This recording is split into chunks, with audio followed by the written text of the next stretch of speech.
Eto na nga mga chong, marami tayong PBA updates, SMC at Meralco Bolts. May nilulutong trade. Si RJ Abarrientos na nga ba ang tatanghalin na Rookie of the Year sa nakalipas na season? Nalalapit na nga ang pagbubukas ng 50th season ng PBA at sa mga susunod na linggo ay gaganapin na ang PBA Rookie Draft. Pero bago magsimula ang panibagong season ay nakatutok nga ang lahat sa prestihiyosong parangal na Rookie of the Year sa nakalipas na season. At ang nasa spotlight ay ang pangalan ni RJ Abarrientos. Kung pag-uusapan ang impact, hindi maikakaila kung ano yung mga naging contribution ni RJ Abarrientos sa Barangay Ginebra. Ipinakita niya na kaya niyang makipagsabayan sa mga veterano. Sa kanyang rookie year, hindi lang basta stats ang kanyang ibinigay, kundi malaking contribution sa mga panalo ng Ginebra, kung saan sa loob ng isang season natulungan niya ang Ginebra na makapasok ng 2 sunod sa PBA Finals. Pinaka-worst na yung last conference kung saan umabot lang sila ng semifinals. At lahat nga ng yan ay malaki ang naitulong ni RJ Abarrientos. Sa totoo lang, hindi lang basta rookie itong si RJ, kundi isa ng game changer sa loob ng basketball court. Hindi nga ito naramdaman bilang isang rookie. Pagpasok niya pa lang sa Ginebra ay para na siyang veterano kung maglaro dahil yan sa kanyang naging experience sa Korean Basketball League, kung saan nakuha niya ang kanyang Rookie of the Year award. At possible nga na gumawa ng history etong si RJ Abarrientos dahil kapag siya yung tinanghal na Rookie of the Year sa PBA, ay yan na yung kanyang magiging pangalawang Rookie of the Year award. Bibihira nga lang mangyari sa isang player na tanghalin na Rookie of the Year dahil isang beses ka lang magiging rookie. Pero iba yung naging sitwasyon ni RJ Abarrientos kung saan una niyang nakuha ang Rookie of the Year sa Korean Basketball League at possible na magiging dalawa yung kanyang Rookie of the Year award dahil siya nga yung nangunguna sa Rookie of the Year award sa PBA. As of now, itong si RJ ang nangunguna.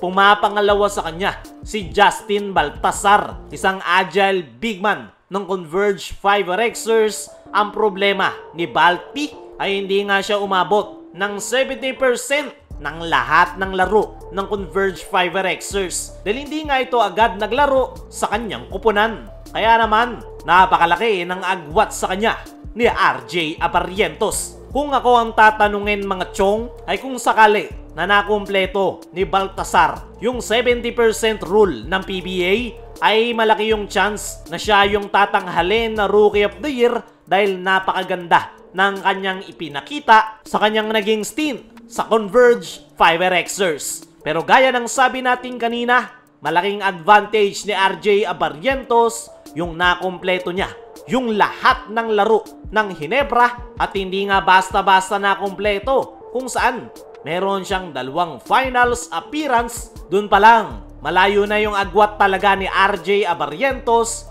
bukod pa yung kanyang mga naging performance sa Barangay Ginebra. Sa ngayon ay tanging si Justin Baltasar lang talaga yung kalaban ni RJ Abarrientos sa Rookie of the Year award. Kaya naman, malamang sa malamang makukuha ni RJ Abarrientos ang kanyang pangalawang Rookie of the Year award at isa yung history para sa isang player. Kaya mga chong, ano ang masasabi nyo? Deserve ba ni RJ Abarrientos na tanghalin na Rookie of the Year?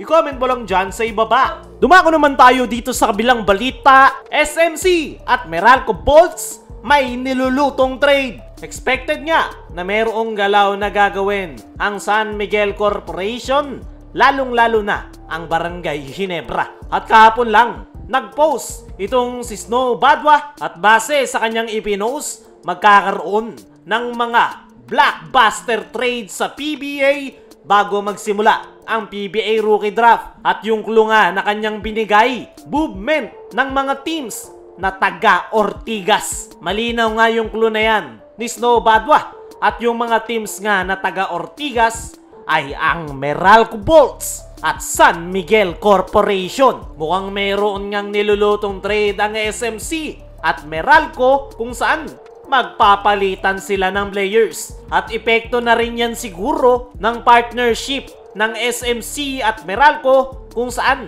napakalaki na ng shareholder ng SMC sa nasabing kumpanya. Napabalita rin nitong mga nakaraan na pinapahiram ni Boss Al Francis Chua si Justin Brownlee sa Meralco Bolts. At ngayon, magkakaroon na sila ng trade. As of now nga mga chong, hindi pa malinaw kung sino sa tatlong SMC teams ang makikipagpalitan sa Meralco. It's either San Miguel Beermen o hindi naman kaya Magnolia Hotshots, pero pinakamalaki yung chance na Barangay Ginebra ang makikipag-trade dahil sila nga yung ine-expect na susunod na gagalawin ni Boss Al Francis Chua. Pero tignan na lang natin sa mga susunod na mga araw kung ano yung magiging development ng balitang magiging blockbuster trade ng SMC at Meralco Bolts. Kaya mga chong, ano ang masasabi nyo na mayroong nilulutong blockbuster trade ang San Miguel Corporation at Meralco? Ano rin yung masasabi nyo? Deserve ba ni RJ Abarrientos